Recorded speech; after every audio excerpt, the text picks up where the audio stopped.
Olá, eu sou Daniela e hoje falaremos de crescimento de longo prazo.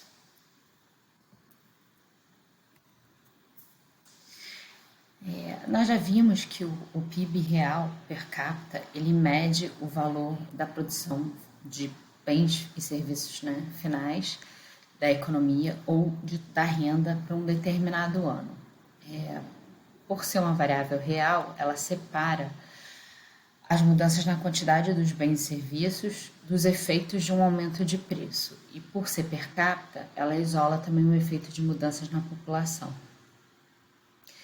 A renda de uma família típica normalmente cresce mais ou menos na mesma proporção que a renda per capita de um país.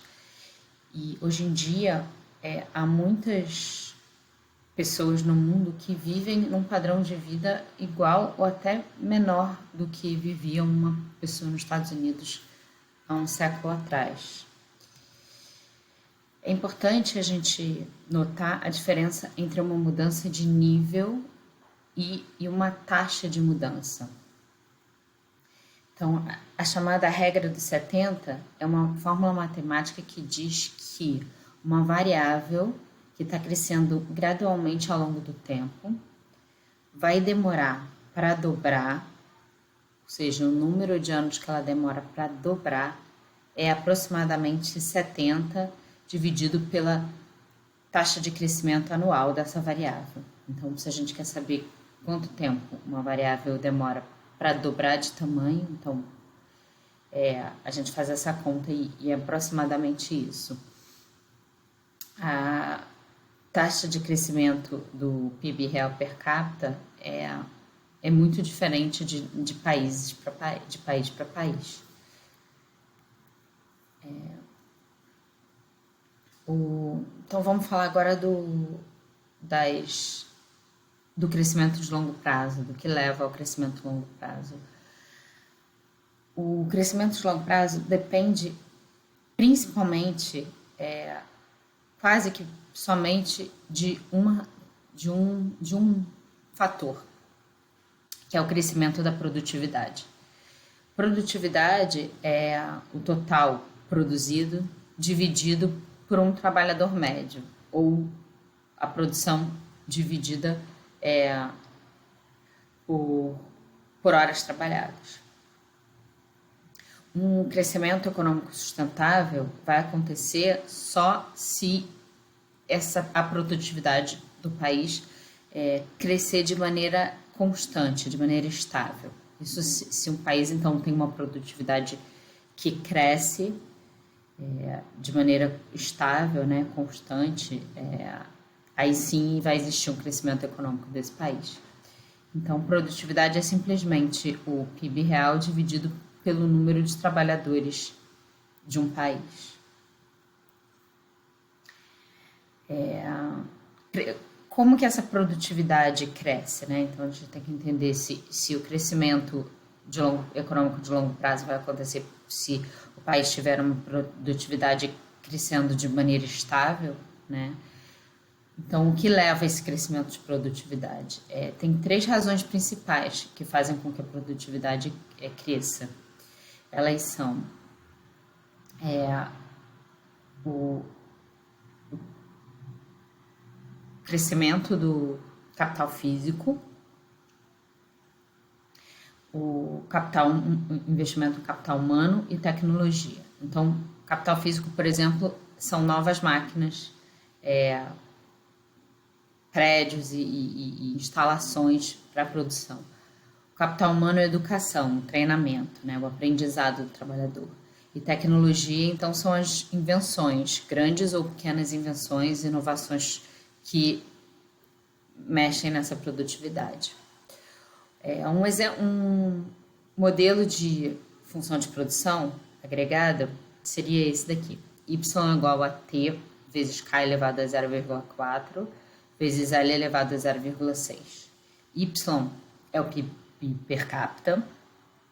K é o capital físico per capita.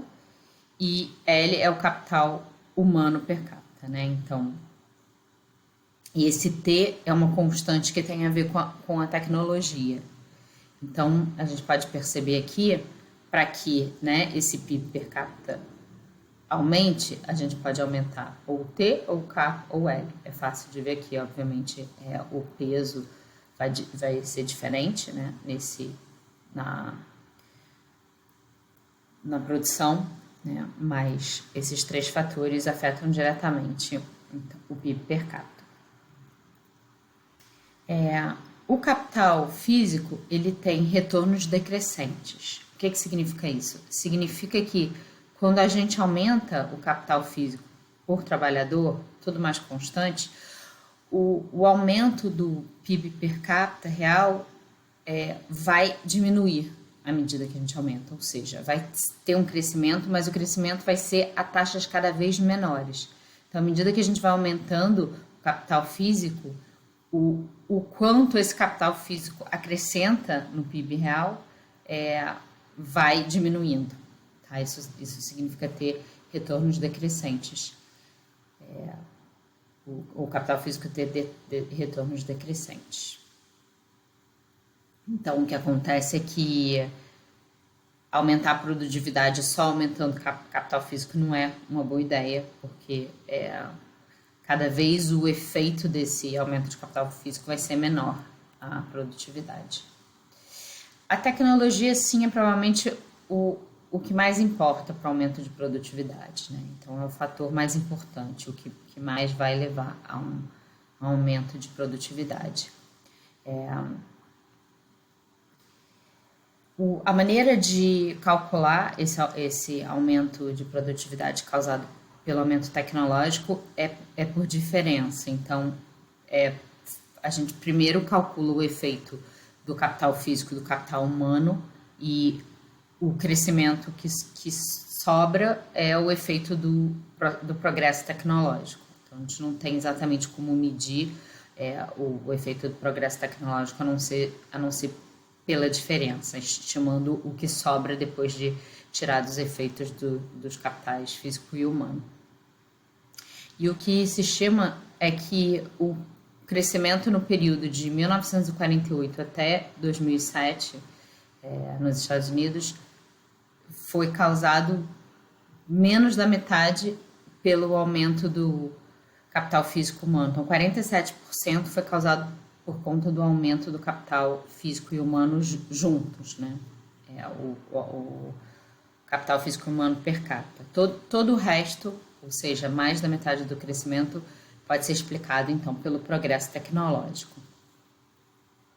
Outro fator importante a se avaliar na questão do crescimento é a questão dos recursos naturais.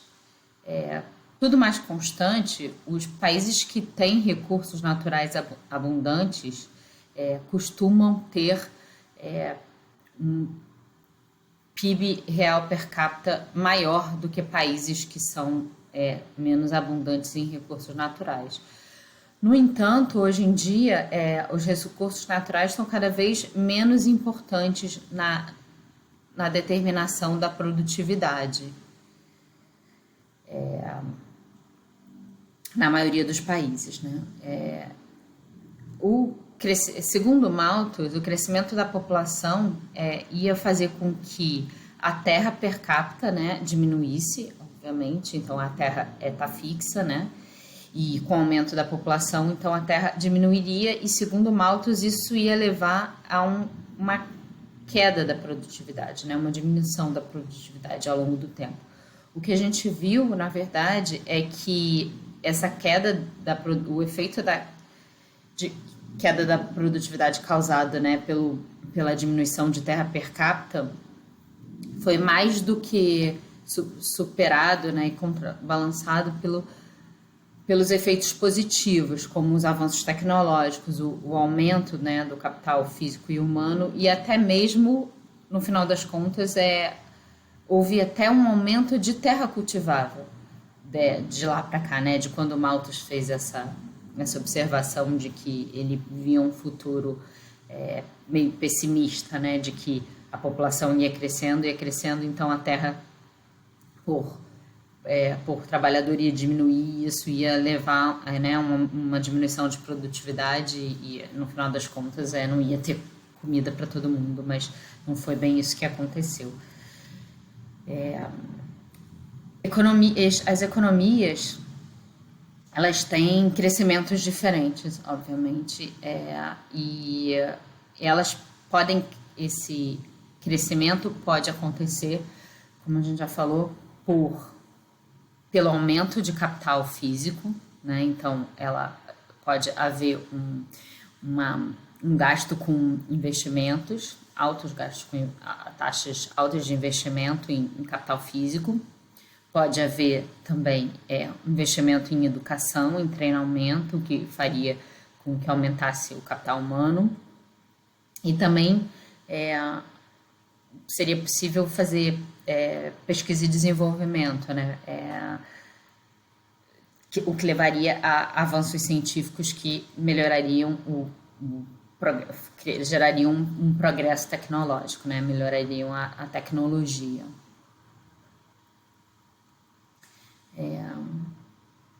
Vamos falar agora um pouquinho do papel do governo nesse crescimento. O governo tem um papel importante em promover esse crescimento, né? Por outro lado, não promovendo, ele pode ter um papel, de alguma maneira, até dependendo das suas políticas, de bloquear esse crescimento, né? Atrapalhar. E as maneiras com que o governo pode fazer para incentivar o crescimento da produtividade é exatamente investindo em infraestrutura, né? Ou incentivando de alguma maneira que o setor privado faça investimentos em infraestrutura, né? Em capital físico. Ele pode também gastar com educação, então investir na educação, no treinamento, o que também ajudaria nesse aumento de produtividade, e pode investir em pesquisa e desenvolvimento. Fazer pesquisa e desenvolvimento afetaria esse crescimento pela tecnologia, né? E o que também o governo precisa garantir para que haja um crescimento econômico, né, de longo prazo e como consequência desse aumento de produtividade, é garantir que exista uma estabilidade política, garantir direitos de propriedade e, de alguma maneira, intervir de maneira moderada, não intervir excessivamente na produção e em questões que afetem como, né, o país vai produzir. Aí a pergunta é sustentável um crescimento no mundo como um todo, né, de longo prazo? Então, é sustentável que o mundo continue crescendo? É possível se for possível, se houver uma maneira de neutralizar os impactos desse crescimento, né, no meio ambiente e se for possível, lidar com a oferta limitada de recursos naturais. Tá? Então, se houver desenvolvimento em alternativas a esses recursos naturais, que na verdade já vem sendo, né, explorados e pesquisados, então, exemplo seria...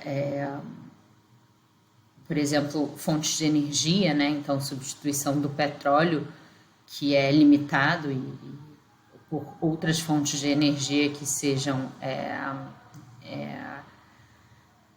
mais verdes, né? Então, que não afetem tanto o meio ambiente e que possam ser renováveis, né? Coisa que o petróleo não é. E muitos economistas acreditam, sim, que é possível, né, achar esse caminho.